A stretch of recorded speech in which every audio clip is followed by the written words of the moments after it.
Ça, c'est une spéciale Saint-Valentin. On ne peut pas passer à côté de la Saint-Valentin. C'est obligé. Il faut faire quelque chose pour la Saint-Valentin.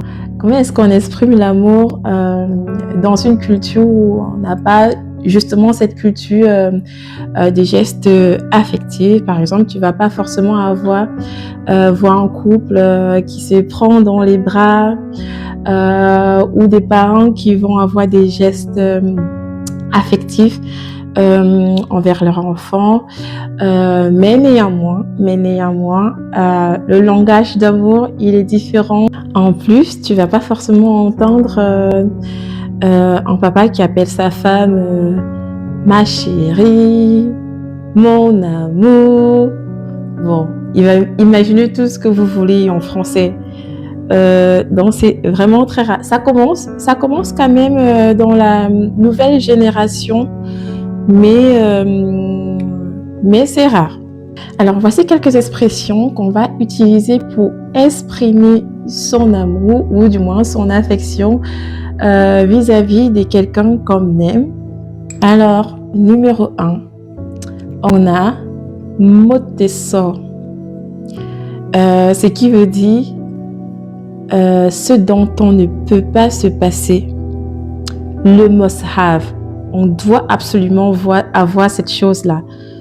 C'est tellement précieux que tout le monde doit avoir cette chose-là. Donc, ça, c'est la première expression.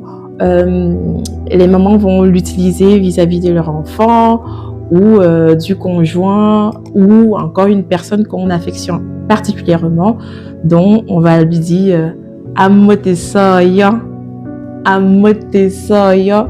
Entendez comment ça résonne bien dans les oreilles. Amote soya. Expression numéro 2. En quoi melon. En quoi melon. Ce qui veut dire que c'est quelque chose de tellement précieux que quand quelqu'un voit, il est susceptible d'être jaloux de cette chose-là. En quoi melon. Voilà.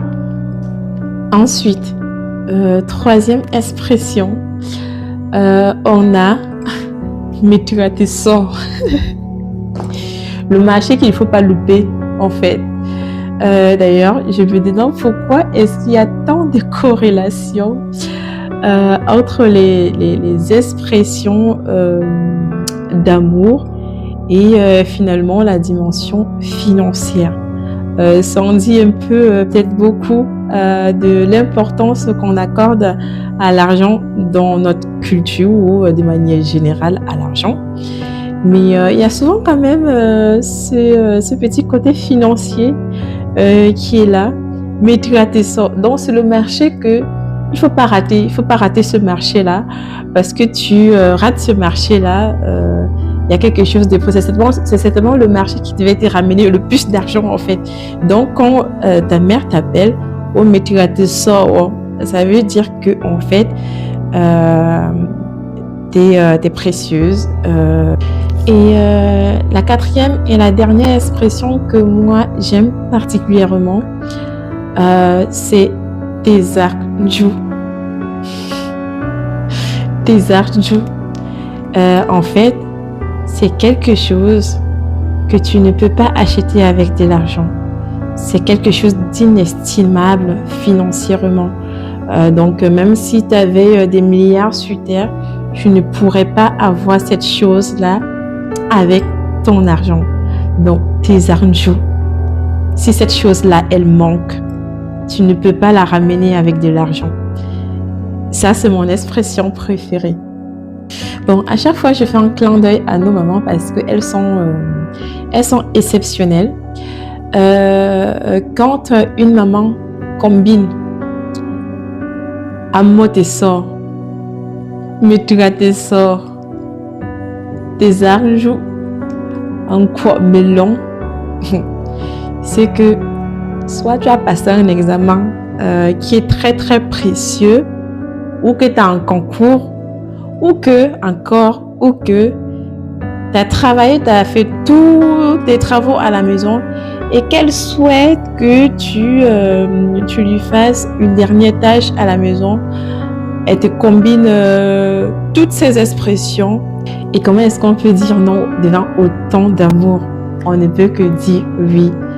Cœur sur vous les mamans. N'hésitez pas à me mettre en commentaire des expressions qui vous parlent à vous particulièrement et peut-être on trouvera du temps pour en discuter. Allez, mbo, ok, vous dire au revoir, à très très bientôt.